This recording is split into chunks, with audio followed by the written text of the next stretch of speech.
Hello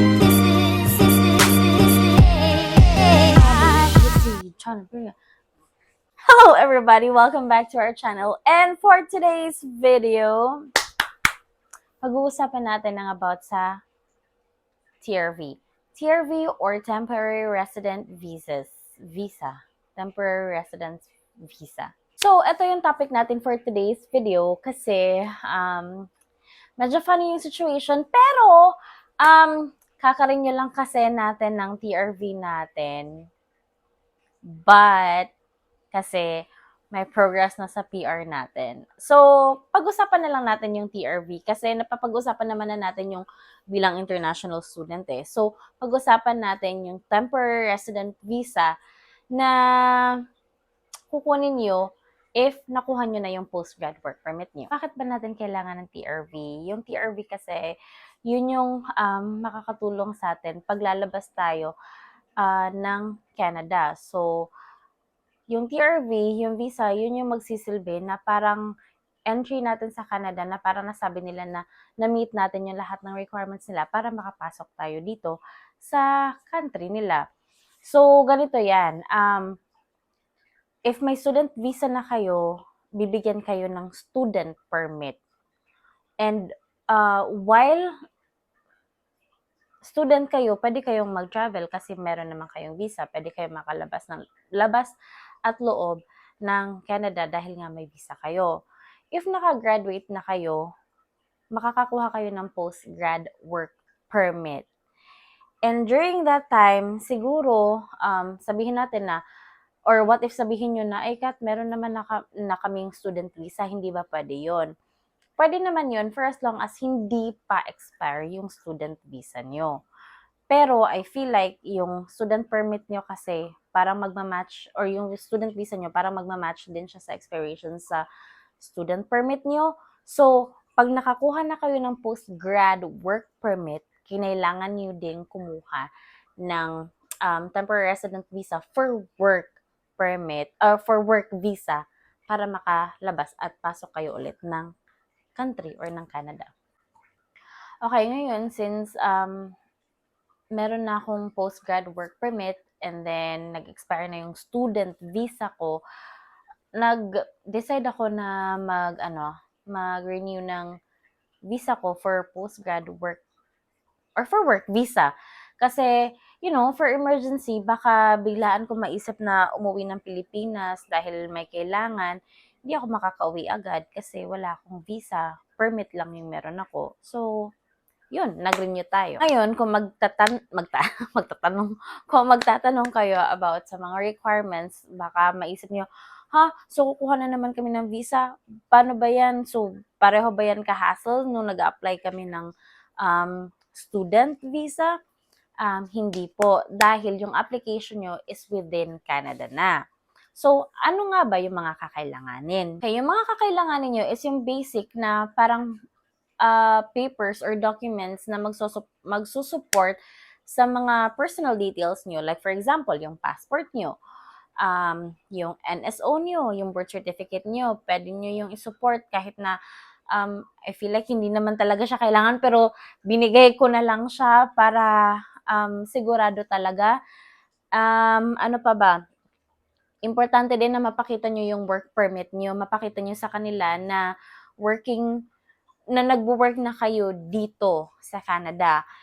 And then, school credentials nyo, nung mga documents nyo, nag-graduate na kayo bilang international student dito. So, in-attach ko din yun yung diploma ko, in-attach ko din doon yung confirmation of graduation na letter ko, in-attach ko din doon yung TOR ko or yung transcript of records ko.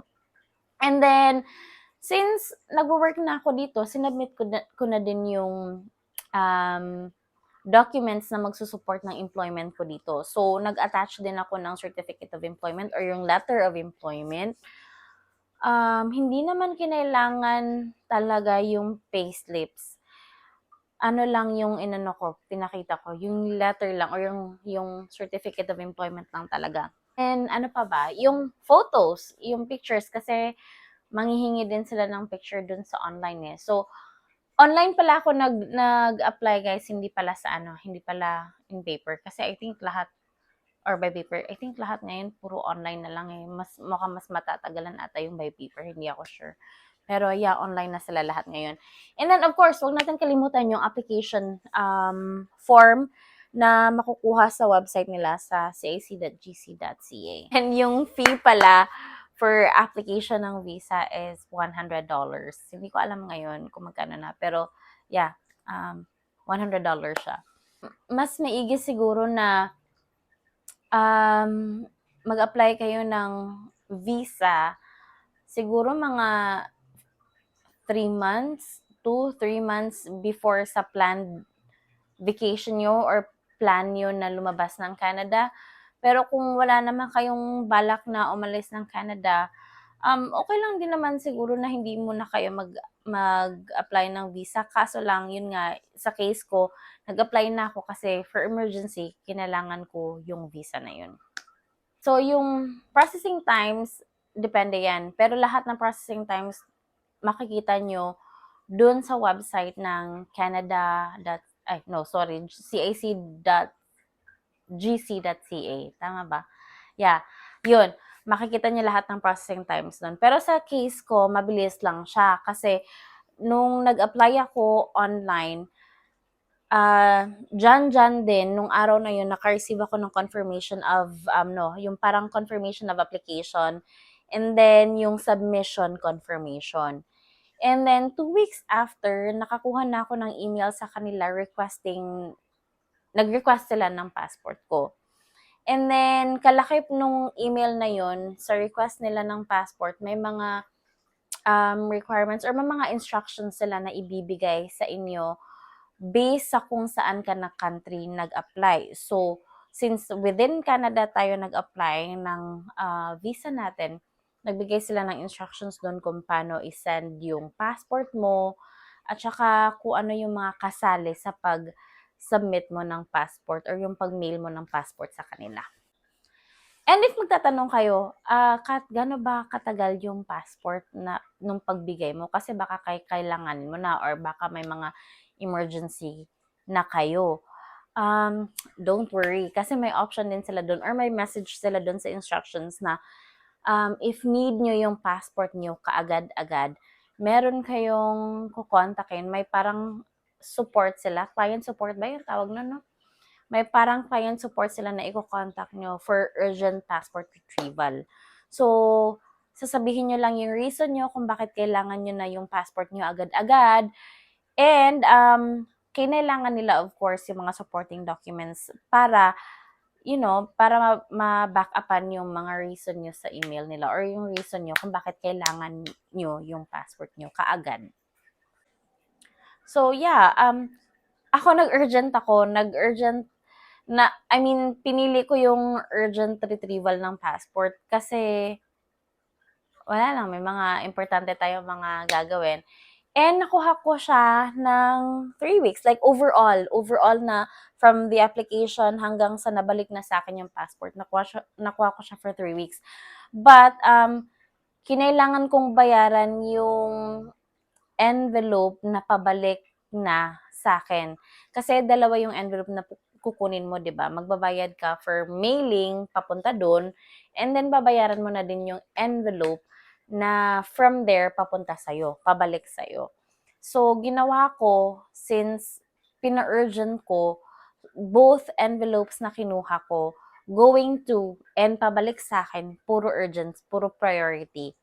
And while waiting sa passport ko na may kasama ng visa, tumatawag kami doon sa client support nila kasi para at least may update na kami kung ano nangyayari. Pero, siguro, like, take it from us na lang na try namin or may experience. Siguro, wag na lang siguro kayo masyadong, like, mag-hope na may mangyari because yung mga agents na sasagot sa'yo, wala naman silang hold talaga. All they can do is just give you an update.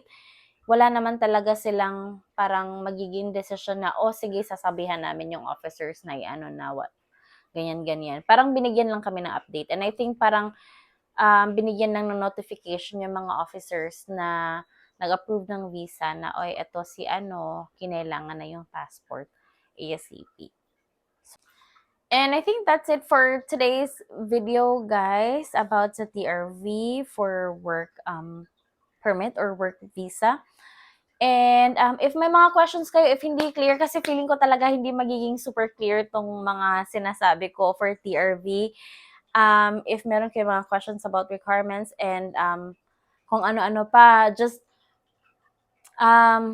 comment down below and let us know. Mag-message kayo. You can also follow us and message us on our Facebook page. It's KimCat Vancouver, Buhay Vancouver. And also our Instagram page, it's KimCat Vancouver, KimCat Buhay Vancouver. So, yeah, tingnan nyo na lang.